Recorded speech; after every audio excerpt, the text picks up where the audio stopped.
Beda sekali antara membangun dengan kemajuan. Ini adalah sebuah kalimat yang seakan membentak saya. Ini adalah percakapan dalam bahasa Inggris dengan mitra saya, si bule tua melalui Skype sore kemarin. Saya pun ingin memastikan maksudnya apa dari kalimat tersebut. Maksud kamu apa? Bisa dijelaskan? Begini, Indonesia saat ini terlihat banyak membangun infrastruktur. Iya, benar itu membangun. Namun jangan kamu bilang bahwa membangun itu memajukan Indonesia.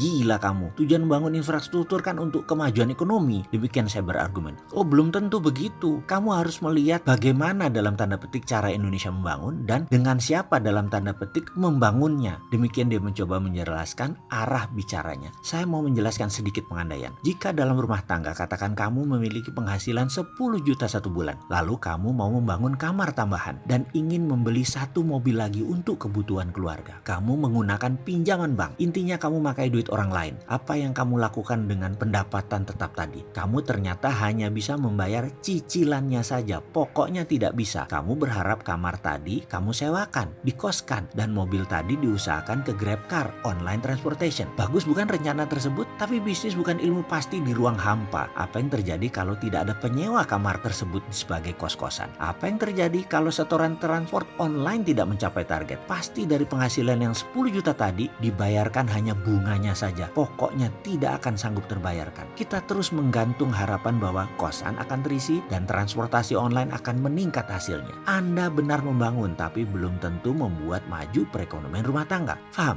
Demikian kalimatnya menekan saya. Mengapa saya merasa tertekan? Karena saya mengharapkan usulan bisnis dan dana budget yang saya ajukan kepadanya diterima olehnya. Dalam kondisi sulit mencari modal di tanah air, maka menggunakan dana pihak luar adalah salah satu solusi yang saya pikirkan. Bayangkan dalam 3 tahun terakhir, angka pertumbuhan kredit turun begitu tajam di Indonesia ini. Membuat sulit bisnis berkembang. Bank biasanya belasan persen per tahun tumbuhnya penyaluran kreditnya. Alias kalau tahun lalu 1 triliun, tahun ini ya 1,15 triliun. Ini pengandaian ya. Namun sejak 2014 tumbuh kredit turun yaitu 11,58%. Lalu di 2015 turun ke 10,44%. Tahun 2016 turun lagi ke 7,87. Dan tahun 2017 turun hanya 4,18%. Di sebuah syarat ekonomi ingin tumbuh di atas 7% per tahun ekonomi nasional, maka kredit dikucurkan harus double, minimum 15%. Ini semua terjadi karena dana bank banyak kepake proyek jangka panjang. Jadi kering dana untuk UKM dan sejenisnya. Jadi sarannya bagaimana untuk kemajuan Indonesia? Saya bertanya lagi kepadanya. Dia jawab, kalau usulan kamu tentang TINA, there is no alternative, tidak dijarankan. Sarankan ekonomi Indonesia untuk memakai tiara, there is a